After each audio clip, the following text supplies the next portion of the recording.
Track Wrestling here with Mike Mena, four-time All-American at the University of Iowa. You had an undefeated high school record in Illinois, but you had one tie. Tell us about that tie. So I won state my freshman year, my sophomore year. Coming back my junior year, I tied the first match of the season. It was the first time that my high school had ever won a state championship in football. And I was on the football team, and we won state, and the season went on. And then I came right out of football. I jumped back right into wrestling. I missed about the first 10 matches, and I thought I was ready to go. I wasn't quite as ready as I thought I was. I ended up tying this kid, who was a pretty good kid, but nonetheless, those were the circumstances, and that's how that all unfolded. But you know, I thought, you know, over time, I felt like what was real critical is to be able to have a situation where, you know, I was 85-0 at the time, and then I tie a match, and then I win the next, you know, 85 matches. But what I feel is real critical is that to be able to persevere, come back, finish strong.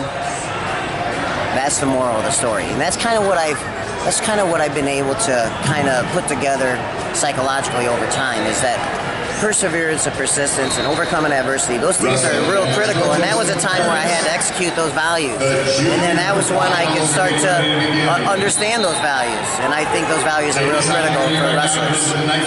You went to the University of Iowa. Why the decision to go to Illinois to the University of Iowa? Well, I lived about 90 minutes from the University of Iowa. It was just right over the border, and my parents, you know, they had supported me with everything, and you know, all over the year they were at all the wrestling events. They were everywhere, and it was close. And I felt like my parents could come, and it just seemed like. It just seemed like I didn't really have to leave home hardly, even though I was going to a new state and all that. But it just seemed really appropriate, you know, for the family. And it was a family decision, and it was a good decision. You're known for your front headlock. What's the key to a good front headlock? The key to a good front headlock is to extend the guy forward and get his head down on the mat.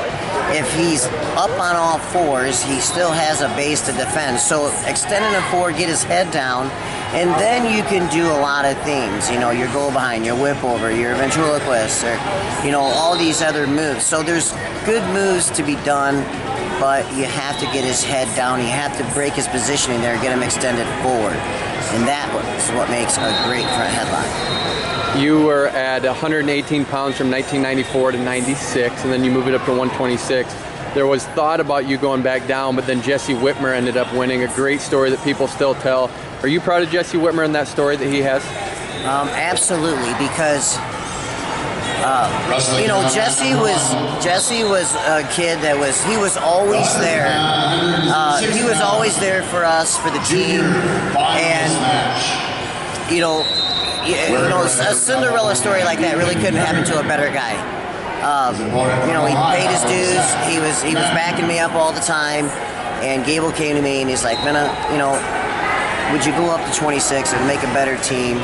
And I'm like, yeah, I'll go up to 26. You know, if that's what you think is going to help the team, I can do whatever you want. And so I went up and made a spot for another national championship at 118, and then we set the record that year. So in the end, you know, Gable was right. So just always listen to your coaches. You proud of that record? 170 Absolutely. points? Absolutely.